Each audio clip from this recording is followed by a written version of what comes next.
back. We're talking about the virtual office, the virtual service, the virtual businessman. But no, that's wrong. With all the applications available and all the communication tools, all it needs now is actually the entrepreneur. So there is no longer any excuse for you to move about and to have your offices in the region or anywhere or any part of the world. Now, coming back to that, what actually went first? Let's answer that first before we go into the Philippine scenario on how Regis comes in and how they see the sensitivities, the considerations, and overall the business climate. We have Lars Wittig, the country manager, that's with us. Lars, how would you answer that question? It seems you went ahead of the cloud, the introduction of the cloud as a service, because you actually, 25 years ago, Regis was opened up, it was introduced to the world, and you came up with flexible office solutions, and yet you went ahead of the cloud, you know, the information. In the old days, we had to carry around all these documents. Yes. You know, and plus the heavy computers. Thank God they're smaller now. How did that occur? Who saw into the future and saw this service as a demand? Well, there's always been a need for ease, and I mean, by all means, if you can go to a new country and you can be up and running within 24 hours, and you can immediately focus on your core business. That's best. Then whether you have data in a filing cabinet next to you or in the cloud, that doesn't really make the big difference. So in that regard, there has always been a need. Now, with the technology, then it's really, yes, Regis have absolutely taken the lead, and we are an industry leader, not just the biggest, because of the network concept with the many locations, because the requirement is, of course, that you have access to your data regardless where you are. And in that regard, that plays obviously right into our hands, because that means we can allow you to be productive regardless of the location. Yeah, regardless of where you are, you're actually in your office wherever your host country is. That's the difference. How did you get into the Philippines, and how do you find the sensitivities of the country? The consumerism, the demand, and the virtual businessman, the requirement to actually step in. In general, if I may go back a little bit as to how Regis came into the Philippines, we came in 15 years ago in 1999, and keep in mind that was in the wake of the Asian crisis. Yes, two years right after, yes. That was actually when everybody else was circumventing not just the Philippines, but most of Southeast and East Asia. And we saw the light and was sort of a frontier by bringing this industry to the country at such a critical moment. Now, the question is, how come that we then became a success when everybody else was sort of like only seeing problems? Well, perhaps exactly because of the flexibility. If you are a foreign investor and you are like, should we go into the Philippines now, or should we should probably wait, or what? Well, if you have a very soft touchdown, you can sort of like make a soft you can study it. You can study the market. You can study the market. You can get a platform with Regis, and then from there you can decide. You can, without any capital investment, without any long-term liabilities. That's true, isn't it? There's none. There are absolutely no capex, no long-term liabilities, and you can grow, but you can also do the opposite and say, okay, that was probably premature, we better leave now. Now, luckily for us, but also very much for the Philippines, we became very quickly a very strong incubator for investors into this economy. So you're part of the investment coming in. Absolutely, absolutely. If you weren't in place, the foreign investment, FDIs would have a hard time coming in and studying the situation. I mean, we're not the only factor, but no doubt, modesty aside, we are a key enabler for new investments into this country. Yes, that's what it seems. And now that you're in, how would you identify you? Now that you've localized, I know you've. When I first met you, I called you James Bond, I remember. I think that must be Johnny English. But how to become an enabler in a country? For example, here, before you start your business, you're going to have to get a business permit. Yes. Your office provides this. Yes.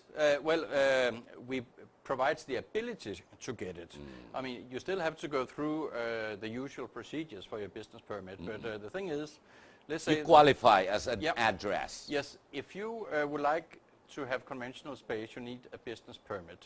Yes, you correct. cannot get a business permit without an address. It's a chicken and egg, yes, correct. Absolutely, Eric. Yes. So already there we are an enabler, because with a simple virtual office you can already get your business permit. Of course, most new companies coming in would prefer also to have a base for their people to work from. But anyway, yes. Your take on the Philippine consumerism, our regulation, government restrictions, if any, shortcomings or opportunities, your points? Well, my points are that the developments are absolutely pointing in the right direction, and we have seen a lot of deregulations taking place and coming up. You started by this interview, our talk here, about ASEAN, and ASEAN, yes, of course, is sort of forcing the system to adapt very quickly.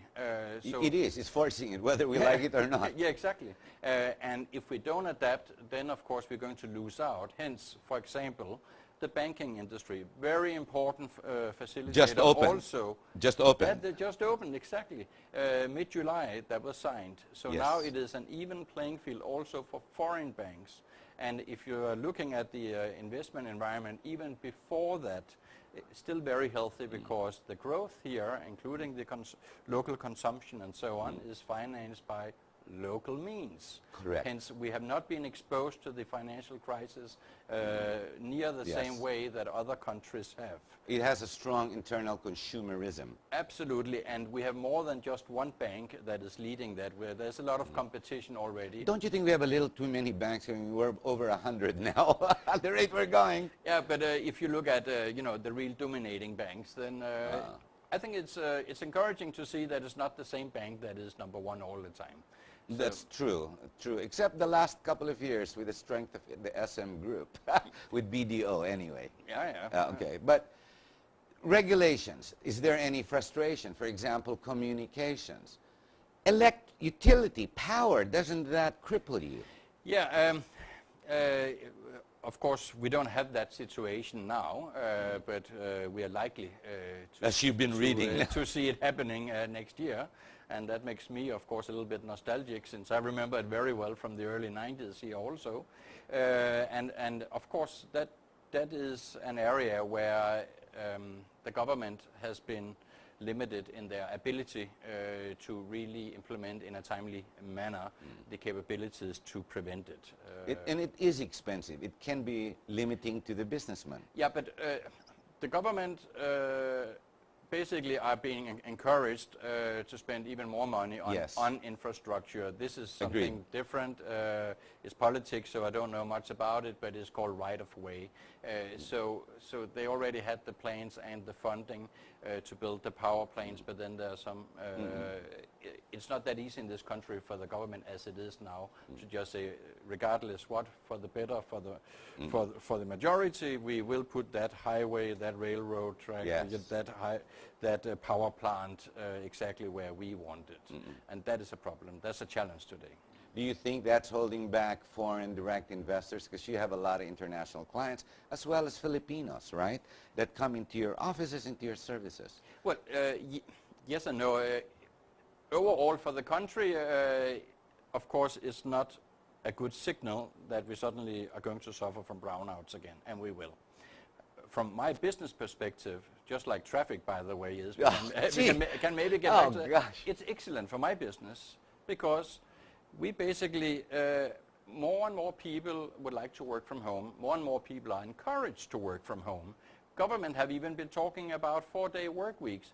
Big multinational companies are telling their employees that they are more than welcome simply How does that to work from for home. you? Well, that works fantastic, because as far as I'm concerned, number one, the internet in my home, and maybe also in your home, I think most of our homes, is not very good. The speed is very, very poor. Yes. So it's very difficult to be productive on an internet and communication base unless you are in a professional setup such as what we are offering. So that is really attracting people to my many different locations. So you don't have to commute all the way to your one and only business address. You can just commute to the nearest flexible workspace by Regis, and then you're fully up and running in terms of communication, internet, the cloud. I keep forgetting Regis is not one specific address. It's the multiple addresses you provide. So the flexibility is to be able to get to the closest office of convenience, and then from there set up, boom, you're on your way. Exactly.